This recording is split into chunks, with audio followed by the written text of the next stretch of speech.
You ask Tiger to solve. This deals with linear equations with one unknown. The final result is n equals 29/10. Let's solve it step by step. Simplify the expression. Expand the parentheses.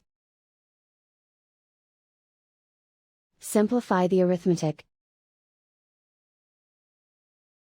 Group all constants on the right side of the equation.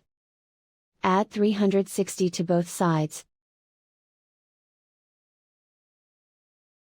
Simplify the arithmetic.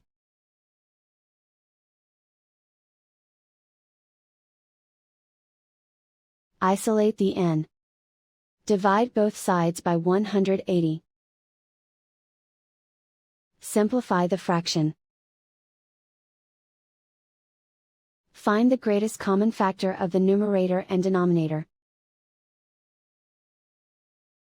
Factor out and cancel the greatest common factor. And so the final result is n equals 29/10.